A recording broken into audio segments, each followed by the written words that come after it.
مولا علی شیر خدا فرماتے میں نے اسی سے تو رب کو پہچانا ہے کہ جو میں کرنا چاہتا تھا وہ نہیں ہوا بلکہ وہ ہوا جو میرا رب چاہتا تھا۔ فرماتے میں نے کسی کام کے لیے سارے اسباب جمع کر لیے، جب نہیں ہوا تو میں سمجھ گیا یہ کرنا میرے اللہ نے۔ یہ تو اللہ کی بہت بڑی اس کے ہونے کی علامت ہے کہ آپ اس کی رضا پہ راضی رہیں۔ حضرت ابن وقاص رضی اللہ تعالیٰ عنہ بڑے مستجاب الدعوات تھے، جو دعا مانگتے تھے قبول ہو جاتی تھی، اللہ کا ان پر خاص انعام تھا۔ اور یہ بات بڑی مشہور ہو گئی، دور دور سے لوگ ان کے پاس دعائیں کرانے آتے، خود وہ نابینا تھے، بینائی نہیں تھی۔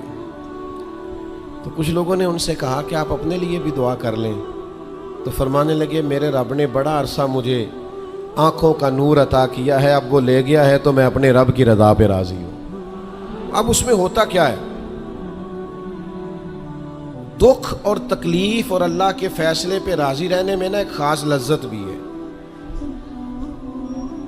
صرف سکھوں کا مزہ نہیں ہوتا، دکھوں کا بھی مزہ ہوتا ہے۔ ہاں زخموں کی بھی ایک لذت ہوتی ہے۔ یہ کبھی آپ کے کوئی زخم ہو جائے اور ٹھیک ہونے کے قریب آئے تو آپ اسے چھیڑ کے دیکھیں، اس کی بھی ایک لذت، دکھوں کا بھی ایک مزہ۔ سکھوں میں تو لوگوں کو رونا نہیں آتا، جو بڑے سکھی ہوتے ہیں وہ تو کعبے جا کے نہیں روتے، ناراض نہ ہوئیے گا مجھ سے، ان کو تو مدینے جا کے رونا نہیں آتا۔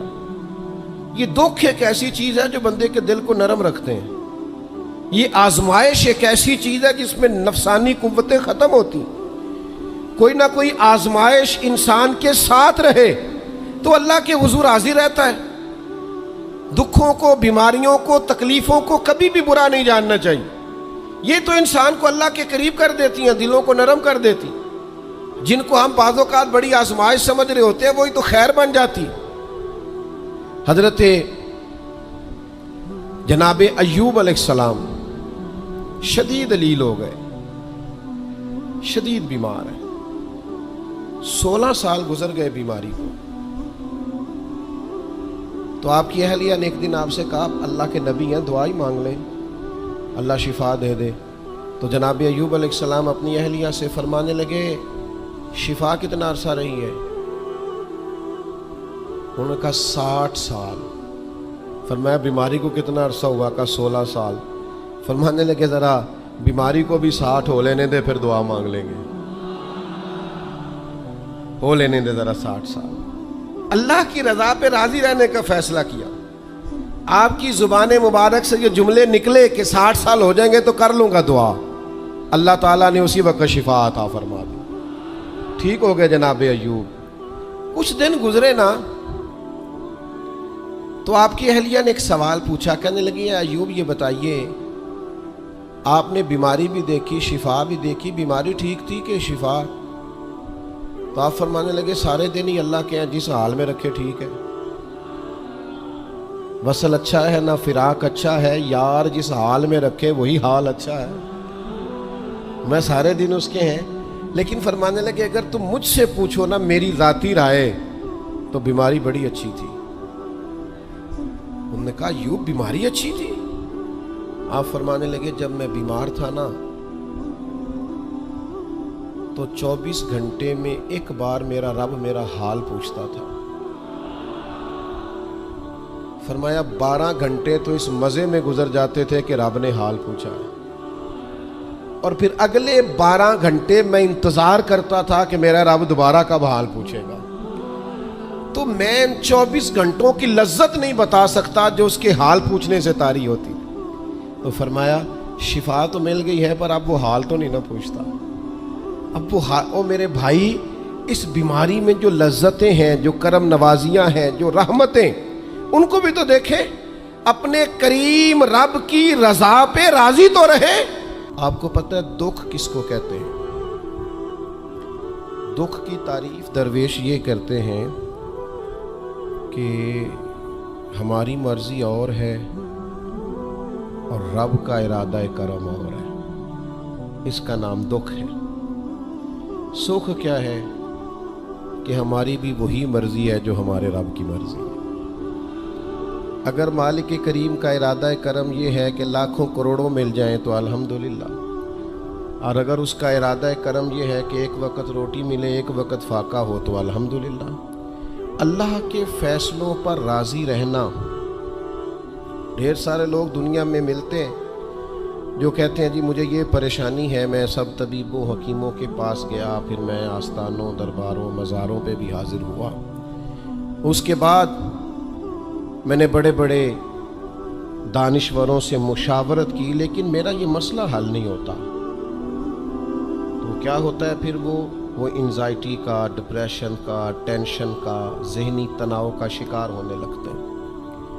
یاد رکھیے گا کہ اگر سارے ڈاکٹروں، طبیبوں، حکیموں، دعاؤں، التجاؤں کے بعد بھی مسئلہ حل نہیں نہ ہو رہا،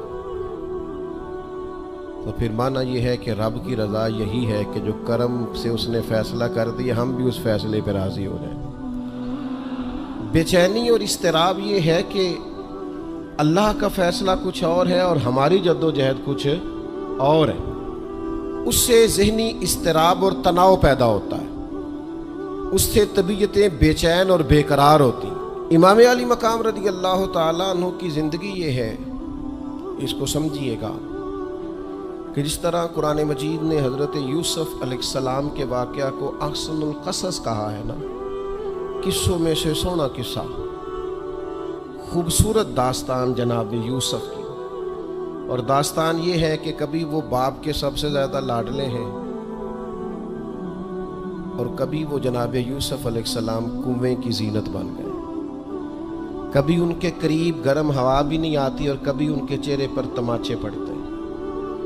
پھر وہ کنویں سے نکلتے ہیں تو ایک اور تکلیف سہتے ہیں کہ انہیں بازار میں بیچا جاتا ہے، پھر وہ اللہ کی فضل سے اور اس کی توفیق سے ایسی جگہ چلے جاتے ہیں جہاں انہیں شہزادہ بنا کے رکھا جاتا ہے۔ کچھ زندگی بڑی آسودگی اور آسانی کی طرف بڑھنے لگتی ہے کہ پھر ایک فیصلہ کرم ہوتا ہے کہ جناب یوسف کو جیل میں جانا ہے، تو وہ کسی جگہ شکوہ نہیں کرتے، وہ کنویں میں جاتے ہیں تو پھر بھی اللہ کی رضا پہ راضی ہیں، وہ شہزادے بنتے ہیں تو پھر بھی اللہ کی رضا پہ راضی، وہ دوبارہ جیل میں ڈال دیے جاتے ہیں تو پھر بھی اللہ کی رضا پہ راضی ہیں۔ پھر اللہ کا فیصلہ ہوتا ہے کہ جس ملک کے وہ قیدی تھے نا، رب اسی ملک کا انہیں بادشاہ بنا دیتا ہے۔ یہ انسانی زندگی کا ایک دستور ہے کہ آپ کو دکھ بھی آئیں گے، سکھ بھی آئیں گے، آزمائشیں بھی آئیں گی، تکلیفیں بھی آئیں گی، لیکن سکھوں کا معاملہ تو ہم بڑے لطف کے ساتھ اور ذائقے کے ساتھ گزارتے ہیں، دکھوں کی باری آتی ہے تو شدید اضطراب کا شکار ہو جاتے ہیں۔ بالکل یہی زندگی جناب امام حسین رضی اللہ تعالیٰ عنہ کی۔ آپ کبھی خوبصورت پہلوؤں پر غور کریں نا کہ امام علی مقام وہ ہیں کہ کبھی وہ سجدے کی حالت میں نانا کے کندھوں پہ ہیں اور کبھی حضور گلی سے گزر رہے ہیں تو حسنین نانا کے کندھوں پہ ہیں۔ کبھی کیفیت یہ ہے جناب امام علی مقام رضی اللہ تعالیٰ عنہ کی کہ وہ اپنی والدہ کے مقدس کاشانہ نور میں خاتون جنت کی گود میں کھیل رہے ہیں، کبھی مولا علی شیر خدا رضی اللہ تعالیٰ عنہ کی مقدس باہوں میں جھول رہے ہیں۔ یہ سارے نظارے انہوں نے دیکھے، لیکن پھر وہی حسین ابن علی تھے جنہوں نے کربلا کا خشک میدان بھی دیکھا، جنہوں نے وہ چٹیل پہاڑ بھی دیکھے، حق کے رستے میں اپنی اولاد کا قربان ہونا بھی دیکھا۔ کسی جگہ شکوہ نہیں کرتے، بلکہ وہ کہتے ہیں جس حال میں میرا رب رکھے میں اسی حال میں راضی ہوں۔ ہمارے ہاں یہ ہوتا ہے کہ ہم سکھوں کو تو یاد ہی نہیں رکھتے، ہمیں صرف تکلیفیں یاد رہتی ہیں، صرف آزمائشوں کو یاد رکھتے ہیں، مثبت پہلوؤں کو نہیں سوچتے۔ کوئی بھی کام آپ ہوتا ہوا دیکھ لیں گھر میں، خاندان میں، قبیلے میں، تو اس کے جو خوبصورت، معنی خیز، پروقار، اچھے پہلو، ان پر غور نہیں کریں گے۔ وہ ایک جگہ ایک پنچایت تھی،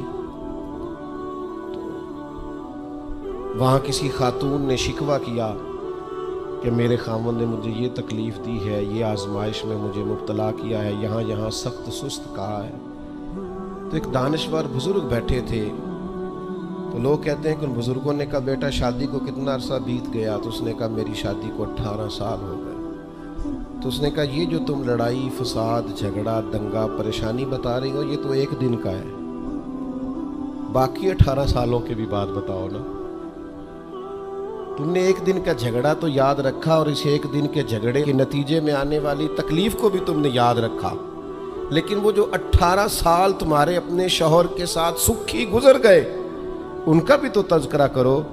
تو کچھ دیر کی خاموشی کے بعد اللہ نے اس خاتون کے دل میں ٹھنڈک پیدا کی اور وہ کہنے لگی میرے شکوے دور ہو گئے ہیں، اب میں انشاءاللہ کوشش کروں گی کبھی دوبارہ اپنے شوہر کی شکایت نہ کروں۔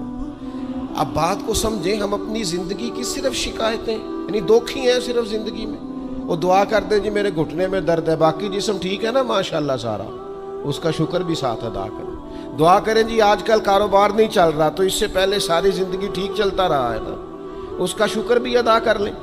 قرآن مجید فرقان حمید ارشاد فرماتا ہے اللہ کے بندوں کی شان یہ ہے کہ رضی اللہ عنہم ورضوا عنہ، یہ بڑا خاص پہلو ہے۔ اللہ فرماتا ہے کہ اللہ ان سے راضی ہے اور وہ بھی اپنے اللہ سے راضی ہے۔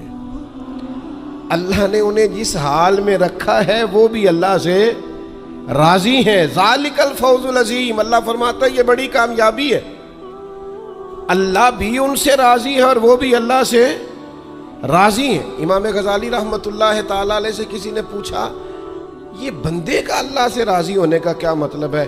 تو امام صاحب فرمانے لگے رب تو کریم ہی بڑا ہے، یتیم کے سر پہ ہاتھ پھیر دو راضی ہو جاتا ہے، وہ طوائف کتے کو پانی پلا دے تو مالک راضی ہو جاتا ہے، وہ تو مہربانی بڑا ہے، تم نے رو کے 2 آنسو بہا دیے وہ راضی ہو جاتا ہے۔ فرماتے بندے کا مسئلہ ہے، مسئلہ تو بندے کا ہے، یہ راضی ہوتا ہی نہیں، یہ ہر وقت شکوے کرتا ہے، ہر وقت شکایات کرتا ہے، ہر وقت اس کا ذہن الجھا رہتا ہے، ہر وقت کوئی نہ کوئی نئی چیز کا مطالبہ کرتا ہے۔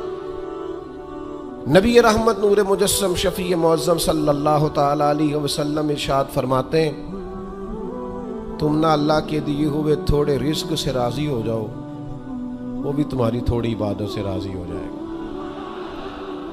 لیکن ہمارا حال یہ ہے کہ ہمیں سب کچھ چاہیے اور نتیجے میں اگر کوئی خدمت کرنی پڑے، کوئی ڈیوٹی کرنی پڑے، کوئی کام کرنا پڑے تو اس کے لیے ہم تیار نہیں ہوتے۔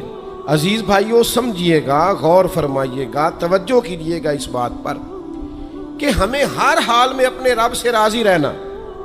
آزمائش آ جاتی ہے، دکھ آ جاتے ہیں، محنت پوری کریں، جد و جہد پوری کریں، جو کام آپ کرنے جا رہے ہیں اس کے لیے جتنے ضروری اسباب ہیں وہ جمع سارے کریں، لیکن نتیجہ اللہ پہ چھوڑ دیں، رزلٹ اپنی مرضی کا نہ مانگیں۔ یہ عقیدہ توحید یہ ہے کہ نتیجہ جو رب ہمارے لیے نکالے وہ نتیجہ ہمیں قبول ہونا چاہیے۔ درویش نے ایک جملے میں بات ختم کر دی، وہ کہتے ہیں دکھ قبول محمد بخشا، بس راضی رہن پیارے۔ اگر پیارے راضی ہیں دکھ دینے میں تو پھر ہمیں یہ دکھ قبول ہے اور کئی دفعہ قبول ہے۔ تو اپنی طبیعت کے اندر یہ مقام تسلیم و رضا لائیں، ہر وقت اپنے رب سے راضی رہیں۔ صحیح مسلم شریف میں حضرت عمر فاروق رضی اللہ تعالیٰ عنہ کا ایک جملہ بڑا خوبصورت ہے اور حضور اس کو سن کے بڑے راضی ہوئے، صحیح مسلم میں موجود ہے۔ حضرت عمر نے ایک موقع پر جب سرور کائنات علیہ السلام کو تھوڑا ناراض دیکھا، حضور کے چہرے پر کچھ آثار ناراضگی دیکھے، تو جناب عمر نے ایک جملہ کہا تھا جو بڑا حسین ہے اور کتب احادیث میں چمکتا ہے۔ حضرت عمر نے وہ بات کہی تو حضور کی ناراضگی خوشی میں بدل گئی۔ نبی پاک علیہ السلام کے چہرے پر جو آثار ناراضگی تھے وہ خوشی کے تصورات میں بدل گئے۔ حضرت عمر عرض کرنے لگے رضیت باللہ ربا وبالاسلام دینا وبسیدنا ومولانا محمد نبیم ورسولا۔ حضرت عمر نے حضور کو ناراض دیکھا تو کہنے لگے یا رسول اللہ، ہم اللہ کے رب ہونے پہ راضی ہیں، اسلام کے دین ہونے پہ راضی ہیں، اور اللہ نے آپ کو ہمارا نبی اور رسول بنایا، ہم اس بات پر بڑے راضی ہیں۔ ہم راضی ہیں کہ اللہ ہمارا رب ہے، اسلام ہمارا دین ہے، اور محمد صلی اللہ علیہ وسلم ہمارے نبی اور رسول ہیں، بڑے راضی ہیں۔ بس یہ رضا والا جملہ کہا تو اللہ کے رسول خوش ہو گئے۔ تو اللہ سے راضی رہیں، آپ کے تصورات میں شکوے پیدا نہ ہو، شکایتیں نہ ہو، الجھے نہیں۔ اور بہت سارے لوگ ایسے ہیں جن کا خیال ہے میری بڑی شان ہے تو میرے اوپر مشکلات کیوں آتی ہیں۔ دوست اکثر کہتے ہیں جی میں صدقہ بھی دیتا ہوں، نمازیں بھی پڑھتا ہوں، دل